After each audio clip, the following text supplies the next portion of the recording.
इस सेशन में बच्चों हम लोग condition for coplanarity of the two lines देखेंगे कि किसी भी कहीं पर भी स्पेस में दो लाइन अगर सेम प्लेन पर हैं, कोप्लेनर है या समतली हैं, तो उसके लिए क्या कंडीशन होनी चाहिए और कैसे हम प्रूफ करें कि दो जो लाइन दी गई ये दोनों कोप्लेनर हैं, इसे हम लोग देखेंगे। तो देखिए, ये मान लीजिए एक लाइन ये है, लाइन 1 है, that is r is equal to a1 plus lambda times b1। मतलब ये a1 पॉइंट से पास हो रही है और ये जिस वेक्टर के पैरेलल है दैट इज b1। इसी तरह से दूसरी लाइन है a2 plus mu times b2। ये लाइन पॉइंट a2 वेक्टर से पास हो रही है और b2 के पैरेलल है। तो अगर अब हम इसमें हम मान लीजिए, क्योंकि ये जो a1 है, a1 वेक्टर है, मान लीजिए ये है पॉइंट a। इसी तरह से जो दूसरा वेक्टर है, जो दूसरी लाइन जिस पॉइंट से पास हो रही है, ये हम मान लेते हैं कोई पॉइंट है b। तो अगर ये दोनों सेम प्लेन पर होंगी, इसका ये मतलब है कि AB वेक्टर इन दोनों जिन दो पॉइंट से लाइन पास हो रही हैं उनको ज्वाइन करने वाला वेक्टर AB, और AB क्या होगा? Position vector of B minus position vector of A। तो B का पोजीशन वेक्टर क्या है? A2, और A का position vector A2 minus A1। मतलब कि अगर ये दोनों लाइनें कोप्लेनर हैं तो जिन दो पॉइंट से लाइन पास हो रहे हैं उनको ज्वाइन करने वाला वेक्टर ये वेक्टर, और ये फर्स्ट लाइन वेक्टर B1 के पैरेलल है, सेकंड लाइन B2 के पैरेलल है। तो B1 क्रॉस B2 एक ऐसा वेक्टर होगा जो दोनों लाइन के परपेंडिकुलर होगा। इसका मतलब ये है कि ये इस प्लेन पर नहीं होगा। तो अगर B1 क्रॉस B2 इस प्लेन पर नहीं है, जबकि vector AB that is A2 minus A1 ये उसी प्लेन पर है, तो अगर ये लाइन कोप्लेनर होगी तो इसका dot product B1 cross B2 के साथ 0 होगा। या हम लोग कह सकते हैं two lines are coplanar if AB dot B1 cross B2 is equals to 0। Yes, AB की वैल्यू क्या है? A2 minus A1 dot B1 cross B2 is equals to 0। ये वेक्टर फॉर्म है, और ये B1 क्रॉस B2 मैं पहले भी मैंने बताया था एक ऐसा वेक्टर है जो B1 और B2 दोनों के परपेंडिकुलर है। तो इसका मतलब है कि इस लाइन का B1 क्रॉस B2 के साथ एंगल 90 डिग्री बनेगा, इसलिए इसका डॉट प्रोडक्ट 0 होगा। तो ये वेक्टर फॉर्म की इक्वेशन है। इसी की हम लोग कार्टेशियन फॉर्म देखेंगे। कार्टेशियन फॉर्म देखने के लिए अब हम ये मान लेते हैं कि जो पॉइंट A है इसके कोऑर्डिनेट्स हैं x1, y1 और z1। इसी तरह से पॉइंट B के कोऑर्डिनेट्स होंगे x2, y2 एंड z2।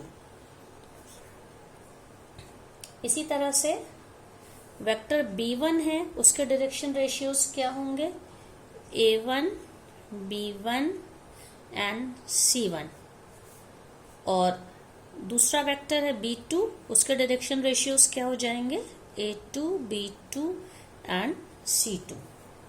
तो ये दोनों line R is equals to A1 plus lambda times B1 and R is equals to A2 plus mu B2 दोनों कोप्लेनर या समतलीय होंगी अगर ये वेक्टर A2 माइनस A1, या हम कह सकते हैं वेक्टर AB, और B1 क्रॉस B2 के साथ इसका डॉट प्रोडक्ट 0 है। तो अगर अब इसकी हम वैल्यू रखें तो आप ये देखिए, ये कभी भी तीन वेक्टर स्पेस में इस तरह से हों जिनमें डॉट और क्रॉस दोनों साइन एक साथ हों, तो इसको हम कहते हैं स्केलर ट्रिपल प्रोडक्ट। तीन वेक्टर्स को इस तरह मल्टीप्लाई करें कि उनके बीच में एक डॉट प्रोडक्ट हो और एक क्रॉस प्रोडक्ट हो। तो इनकी वैल्यू निकालने के लिए हमेशा इन वेक्टर्स का हम डिटर्मिनेंट निकालते हैं। तो इसलिए हम इसमें ये जो वेक्टर होगा ये A2 माइनस A1 ये डिटर्मिनेंट की फर्स्ट रो बनाएगा। अब A2 माइनस A1 हम लोगों के पास ये वेक्टर आप देखिए, ये बेसिकली ये वेक्टर A1 है, और B क्या है? वेक्टर ये कौन सा वेक्टर है? ये A2। तो A2 माइनस A1 का क्या मतलब? First row x2 minus x1, y2 minus y1 and z2 minus z1। ये फर्स्ट रो बन गई। Then second row is B1 के direction ratios, that is A1, B1 and C1. And the third row will be A2, B2 and C2. अगर इसके determinant की value 0 आ गई, इसका मतलब ये दोनों लाइनें कैसी हैं, कोप्लेनर या समतलीय हैं। अब इसको हम लोग एक एग्जांपल से देखते हैं। ये मैं 2 लाइन की इक्वेशन लिख रही हूँ, ये कार्टेशियन फॉर्म में है। देखिए x+3 upon -3 is equals to y - 1 upon 1 is equals to z - 5 upon 5। और दूसरी इक्वेशन है x+1 upon -1 is equals to y - 2 upon 2 is equals to z - 5 upon 5। हमें प्रूफ करना है कि ये दोनों लाइनें कोप्लेनर है। अब आप देख सकते हैं क्लियरली ये लाइन किस पॉइंट से पास हो रही है। स्टैंडर्ड फॉर्म अगर हम लोग को याद हो, x - x1 upon a is equals to y - y1 upon b is equals to z - z1 upon c। इस कंडीशन से देखें तो x1, y1 और z1 की value, x1, y1 and z1, इसकी वैल्यू क्या है? आप देखिए x - x1, इसका मतलब x1 क्या है? -3, -3, 1 एंड 5। इसी तरह से x2, y2 एंड z2, ये दूसरी लाइन किस पॉइंट से पास हो रही है? ये पॉइंट्स देखिए, तो इसके पॉइंट्स क्या हो जाएंगे? प्लस का साइन है, इसका मतलब -1, और माइनस का साइन का मतलब है पॉइंट जिस पॉइंट से पास हो रही है पॉजिटिव है, वो कोऑर्डिनेट इसका y coordinate is positive, 2 and 5। अब इस वाली लाइन के डायरेक्शन रेशियोज क्या है? A1, B1 एंड C1, इसकी वैल्यू क्या है? -3, 1 एंड 5। और A2, B2 एंड C2, इसकी वैल्यू क्या है? -1, 2 एंड 5, -1, 2 एंड 5।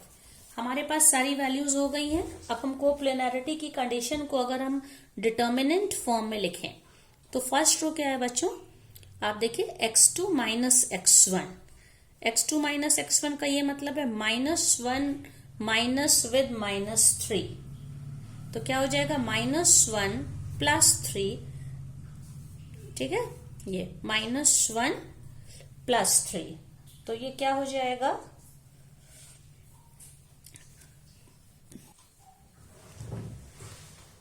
2। इसी तरह से सेकेंड रो y2 - y1, और y2 - y1 का क्या मतलब है? 2 - 1, तो ये 1 हो गया। देन 5 - 5, 0, ये फर्स्ट रो बन गई। सेकेंड रो में फर्स्ट लाइन के direction ratios -3, 1 and 5, -3, 1 and 5। Second row में, थर्ड रो में सेकेंड लाइन के डायरेक्शन रेशियोज -1, 2 एंड 5। और इसका डिटर्मिनेंट निकाल के अगर हम लोग सॉल्व करें, आप देखिए 2 के साथ लेंगे, 2 के साथ this into this minus this into this, 5 - 10, 5 - 10 का क्या मतलब हो गया? -5। फिर +1 के साथ, 1 के साथ माइनस साइन होगा, okay, this is minus sign, -1 के साथ -3 into 5, -15, -15 minus with 5 into -1, that is +5, तो -15 + 5, तो ये क्या हो जाएगा बच्चों? और ये माइनस साइन है, -1 के साथ -15 + 5 का मतलब है -10, और ये तो 0 हो जाएगा, थर्ड ये एलिमेंट 0 है, +0, तो कितना आ गया? -10, ये माइनस साइन था, -1 into -10, -10 with minus sign, +10 is equals to 0, तो डिटर्मिनेंट 0 आ रहा है। इसका मतलब ये लाइन कैसी है? कोप्लेनर है, एक ही प्लेन पर है ये समतलीय। अब बच्चों अगला टॉपिक है किसी प्लेन से किसी पॉइंट का distance of a point from a plane. मान लीजिए एक प्लेन की इक्वेशन है r.n is equals to d, ये हम लोग पहले ही पढ़ चुके हैं, जहाँ पे n क्या है? उस प्लेन पर नॉर्मल या जो अभिलंब ड्रॉ किया गया है वो है। तो अगर हम लोग को इसकी पॉइंट A से डिस्टेंस निकालना है, कोई पॉइंट वेक्टर A है, उससे प्लेन पे का डिस्टेंस, परपेंडिकुलर डिस्टेंस निकालना है, तो ये जो परपेंडिकुलर डिस्टेंस होता है इसका फॉर्मूला क्या होगा, तो परपेंडिकुलर डिस्टेंस का जो फॉर्मूला होगा a डॉट n, ए वो बच्चों पॉइंट है, वो वेक्टर है जहां से, उस पॉइंट का पोजीशन वेक्टर जहां से हमें किसी प्लेन का परपेंडिकुलर डिस्टेंस लेना है, a dot n minus D upon mod of n।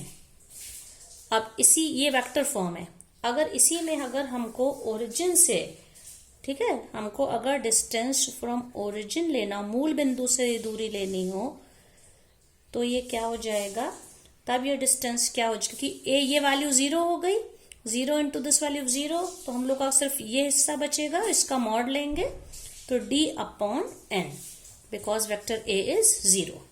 अब इसी का कार्टेशियन फॉर्म क्या होगा, देखिए कार्टेशियन फॉर्म में जो प्लेन की इक्वेशन होगी वो हमारा प्लेन किस फॉर्म में होगा, ax plus by plus cz is equals to d, जहां पे capital A B C normal के डायरेक्शन रेशियोज हैं। तो अब मान लीजिए कोई ऐसा पॉइंट है जिसके पोजीशन वेक्टर्स हैं, ए है उसका x1 i cap plus y1 j cap plus z1 k cap, ये पॉइंट है, इस पॉइंट से इस वेक्टर का हम लोग को डिस्टेंस निकालना है। तो यहाँ पे n क्या हो जाएगा, a i cap vector n normal vector plus b j cap plus c k cap, तो इसका जो डिस्टेंस परपेंडिकुलर डिस्टेंस होगा जो कि नॉर्मल फॉर्म में, हम कार्टेशियन फॉर्म में हमको निकालना है, तो आप देखिए इसमें यही सेम वैल्यू है, ए की जगह पे हम क्या रख देंगे, x1 i cap plus y1 j cap plus z1 j cap का डॉट ले लेंगे इसके साथ, मतलब इस वेक्टर का इसके साथ जब डॉट प्रोडक्ट लेंगे तो i j के कोफिशिएंट्स मल्टीप्लाई होंगे, तो क्या हो जाएगा, ax1 plus by1 plus cz1 minus d upon mod of this vector n का मॉड, तो n का मॉड क्या होगा यहाँ पे, under root a square plus b square plus c square. जैसे इसका हम लोग एक एग्जाम्पल हम ले लेते हैं, मान लीजिए कोई पॉइंट है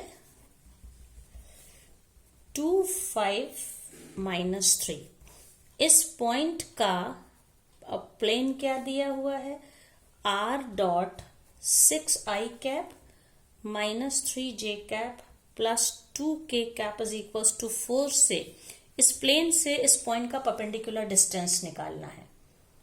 तो क्या इस फॉर्मूला है, a डॉट n, ये पॉइंट है, तो डिस्टेंस हमारा क्या हो जाएगा, यहाँ पे परपेंडिकुलर डिस्टेंस हो जाएगा a मतलब this 2 i cap plus 5 j cap minus 3 k cap, इसका dot product n, this is n 6 i cap minus 3 j cap plus 2 k cap minus d, d यहाँ पे क्या आप देखिए प्लस इज इक्वल्स टू 4 है, तो standard form के लिए हम 4 को यहाँ ले आएंगे तो माइनस 4 हो जाएगा, ये माइनस 4 इस पूरे का mod upon normal vector n का हम मैग्नीट्यूड ले लेंगे, that is 6 square plus 3 square plus 2 square, तो 36 प्लस 9 प्लस 2 स्क्वायर इज 4।